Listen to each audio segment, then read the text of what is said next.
So maybe as we go thinking about research that you can do, perhaps you can look at that as a possible area. I think I would want Julius to say something about that because he's in a project for the Industrial Revolution, which is looking at some of these applications and how those can actually be harnessed taken up by the policymakers.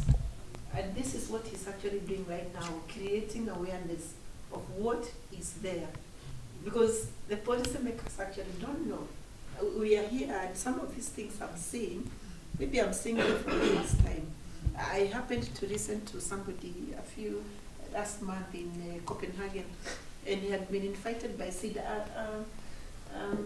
Tonya is the young boy who came from University of Pretoria in the AI meeting, which was in Nairobi. He was invited by the SIDA team in Copenhagen. So he actually came to create awareness of what is there for AI and machine learning. And he kind of simplified the whole discussion to the whole team in a way that we could actually understand. So that basic awareness creation of what possibly is there for even us who probably have PhDs, but they do not know the potential we have in these particular technologies. How much more for policymakers who are supposed to actually make decisions? So maybe the first step is to actually create awareness. And this is what Julius is doing. So I would want Julius to say something about this project they are having. We were just in a meeting last week. He had organized a meeting with the ICT authority, the team, and he was actually the one who was sponsoring that activity. Maybe you want to say something about where we are in terms of taking up these applications. Okay, thank you. Yeah, you know, obviously the buzzword is now the fourth industrial revolution. And obviously it's a set of technologies. But as has been raised here, one thing is technology, but the other thing is how do you apply it, and especially when you think of Africa, where are the development challenges? So I think we have to start thinking carefully where the transformation pathway, because we talk of having an economic transformation in Africa, moving people from poverty to having better living standards and so on. But how do you do it? Obviously, the traditional model has been the Asian way, where you go into manufacturing and so on and you move. But now with automation, with robotics and such, probably you might not think that you'll be able to manufacture. Robots are taking over. But then I mean that they also open in other spaces. The question is, like, if you think of agriculture, which you say is the basis of our economy, where are the potential ways of applying AI? For example, I'm sure nowadays, I think you can see people are using drones. You can be able to for example, look at a crop and start identifying challenges way before, because you can look at the color and so on, and you can immediately tell there is a stress, even before the eye can see. There is a pest, because I think you can also identify certain things. So to me, I'm thinking it's how do we best, even for these people, at least first of all try to interface people who are doing science with people who are doing economic development, so that you start understanding the challenges. So to me, I think the most useful way of going ahead would be, first of all, identify if you are going to transform, where are the persons? And then how do you apply AI into this part? AI, not AI, or even the other technology, IoT, obviously. And sometimes you combine both. For example, one of the biggest challenges, interesting, that we are actually trying to even see how we can solve it.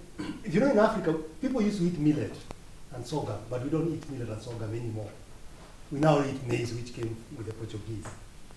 And one of the challenges of hunger here is because of over-reliance on maize, which is very sensitive to drought and such other things. Yet, if you think of millet and such, millet nutritionally is way, way much better than maize. It's closer to something called, if somebody has ever heard of quinoa, in terms of superfoods. That is there. But the reason why people stop eating maize, why? Because there's one bird in Africa called Quelea bird. It is actually endemic to Africa, and there are like 5 billion of them. And Quelea birds can come one day and eat everything.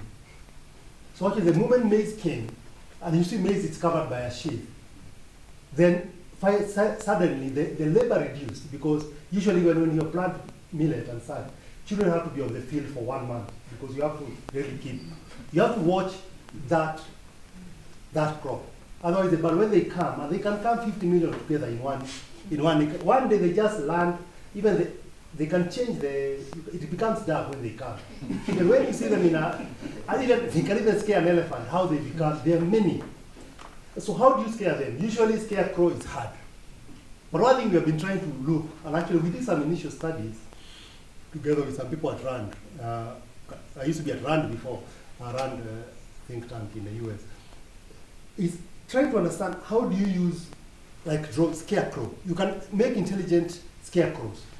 Using a drone platform, you can start understanding what kind of sound scare it, what kind of visuals, what does a bird and how does it learn?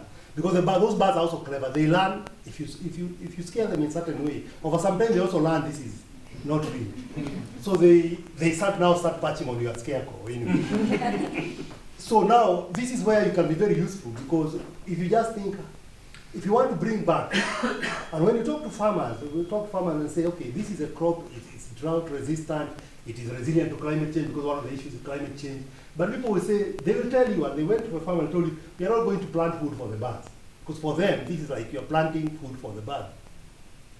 But now, we have technology, because this kind of learning can actually start understanding how does that bird work and how do you work with it and how do you create a scarecrow that can actually work better and it's safe. Because how they use it now, like in South Africa, they actually bomb them.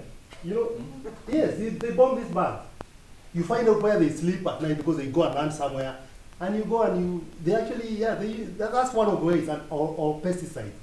But again, you keep pesticides, they fall up, they die, kids also sometimes eat them, so there are all kinds of challenges. So to me, what I'm trying to say is that as we think of fourth industrial revolution, think of technology, but also think of how can you start applying to various pathways. So I think there has to be that cross-disciplinary, and I think even this program, we have to start understanding how do you bring people who are in other disciplines, who identify potential pathways. For example, if it's agriculture, for example, if it's services, for example, if it's manufacturing or tourism. Because some of the pathways